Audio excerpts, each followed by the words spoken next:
ये है रामू की बहू, जिसकी उम्र मात्र 14 वर्ष है। अभी 2 महीने पहले ही इसकी रामू से शादी हुई है।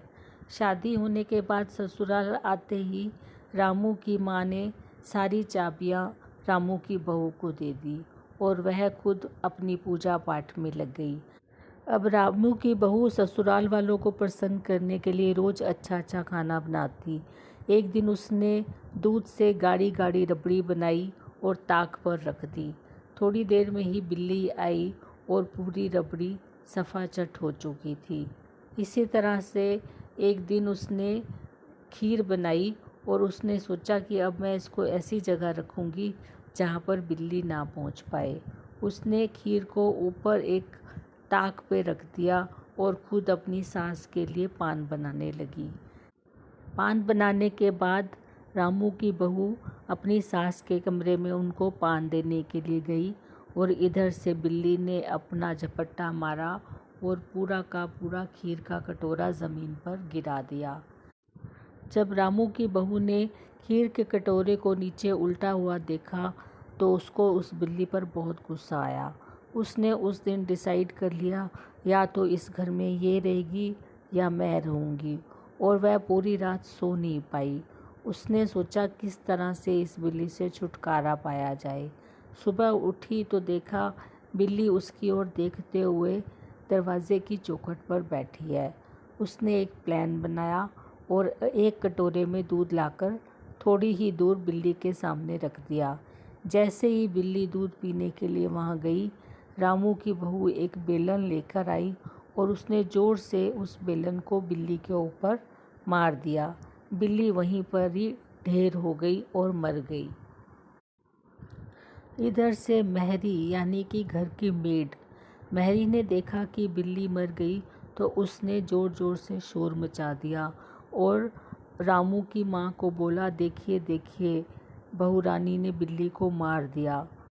यह सुनते ही घर के सारे नौकर इकट्ठे हो गए। खाना बनाने वाली ने बोला कि मैं तो अब जब तक प्रायश्चित नहीं होगा इस रसोई में खाना नहीं बनाऊंगी। रामू की माँ ने कहा, नहीं नहीं, पहले घर को पवित्र करना ज़रूरी है। जब तक इसका प्रायश्चित नहीं होगा कोई पानी नहीं पिएगा। रामू की माँ ने महरी को बोला, जल्दी से जाकर पड़ोस वाले ब्राह्मण को बुलाकर लाए। धीरे धीरे ये बात आस पड़ोस में आग की तरह फैल गई और इतने में महरी ब्राह्मण को बुलाकर ले आई। ब्राह्मण जी आए और रामू की माँ को बोले, बिल्ली की हत्या एक मनुष्य की हत्या के बराबर है और इससे बड़ा पाप कोई नहीं। अब जो हुआ सो हुआ, इसका प्रायश्चित तो करना ही पड़ेगा। इसके लिए पहले आपको एक सोने की बिल्ली बनानी। रामू की माँ ने पूछा कि सोने की बिल्ली का वज़न क्या होगा। तब ब्राह्मण देवता ने कहा कि पहले तो ऐसा होता था, बिल्ली के वज़न के बराबर सोने की बिल्ली बनाई जाती थी, किंतु अब कलयुग का ज़माना है तो 11 तोले की बिल्ली काफ़ी रहेगी। यह सुनते ही रामू की माँ के होश उड़ गए। उसने कहा, क्या कहा ब्राह्मण जी, 11 तोले की बिल्ली? ब्राह्मण जी ने कहा, हाँ, तुम्हारी बहू के सामने बहुत बड़ा नर्क खड़ा है, उसको उस नर्क से बचाने के लिए यह काम करना अवश्य है। सब आस पड़ोस की महिलाओं ने रामू की माँ को समझाया कि बिल्ली की हत्या बहुत बड़ा पाप होता है, इसलिए तुम पैसों के बारे में मत सोचो। रामू की माँ ने कहा, ठीक है, इसके अलावा पूजा पाठ की सामग्री भी बता दीजिए। तब ब्राह्मण देवता ने कहा, हाँ, बिल्ली सोने की बनाने के साथ साथ आपको 11 सेर चावल, 11 सेर गेहूँ, 11 सेर चीनी और 2 किलो शुद्ध घी भी चाहिए। तब रामू की माँ ने कहा, ये तो बहुत ज़्यादा सामान है। ब्राह्मण देवता ने कहा, तो मैं उठकर चलता हूँ।